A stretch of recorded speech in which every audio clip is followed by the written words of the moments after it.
haven't lived if you haven't been to a festival.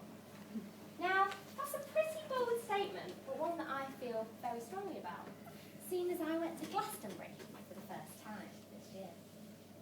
Tonight, this is my 5th speech, and I'm going to talk about all the elements of the festival experience and hopefully convert a few of you festival virgins.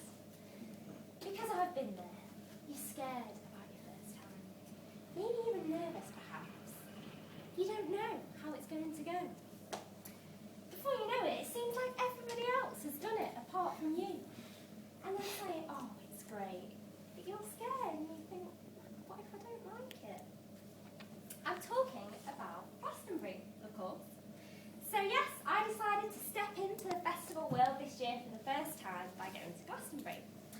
Now, it was a little bit different for me because I haven't actually camped, well not since I was about 5 or 6.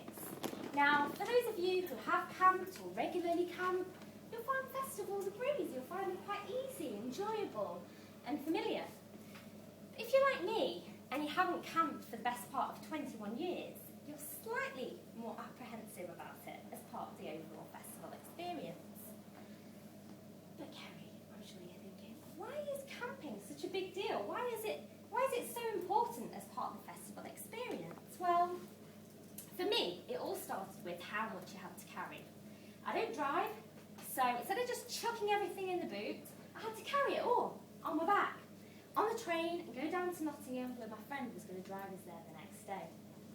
So I had everything on my back. I ended up looking a bit like a small turtle, trying to squeeze my way through the aisles, leaning forward so my big backpack didn't tip me all the way backwards.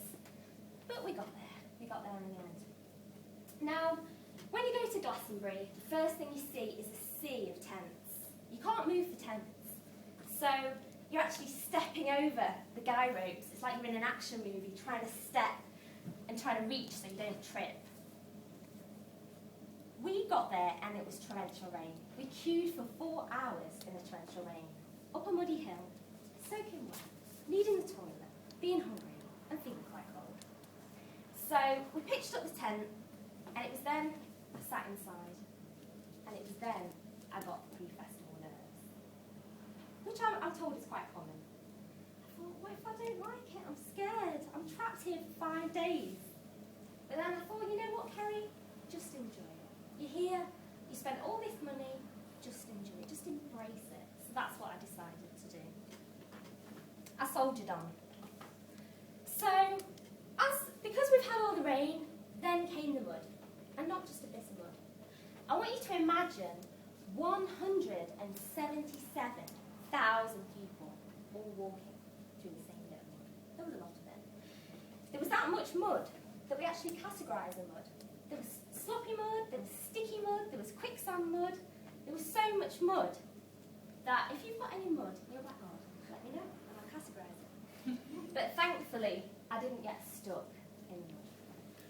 Me and my friend, we actually perfected the mud walk.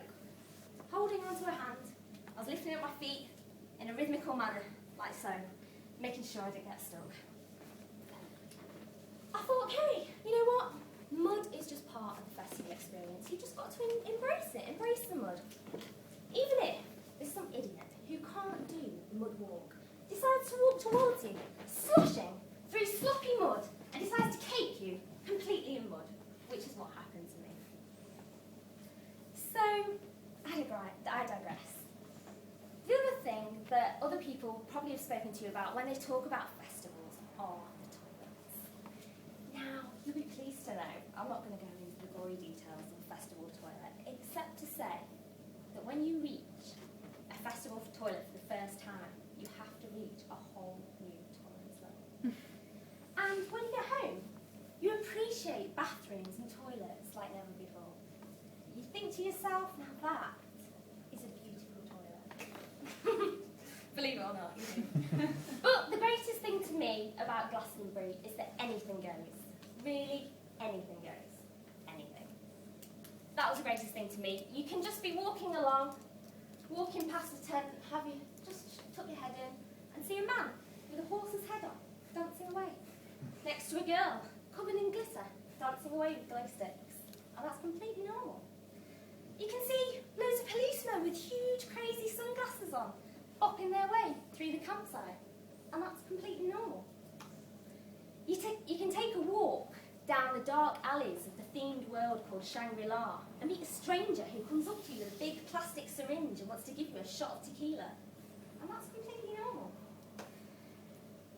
When we were on the drive home, we stopped off at a service station, and for the first time, I saw businessmen in suits, all chatting away amongst themselves. And for the first time in 5 days, that was the first time I'd seen any normal people. And I thought, oh, that's quite weird. Where's the neon paint? Where's all the glitter? It seemed quite random and quite weird to me that they were behaving so normal. Now, you're probably thinking, Kerry, you're talking about Glastonbury, but what about music? What about the coverage? What about everything I see on TV?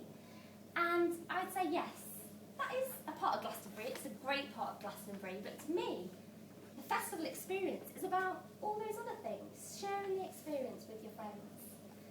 Yes, you can feel cold, you can be tired, sometimes feel like you want to die, but the festival experience is like no other. You're sharing everything with your friends.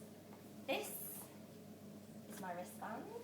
I will unfortunately have to cut it off, but hopefully I'll be getting a new one in 2013, and maybe I'll see a few of you there. Thank you. Okay.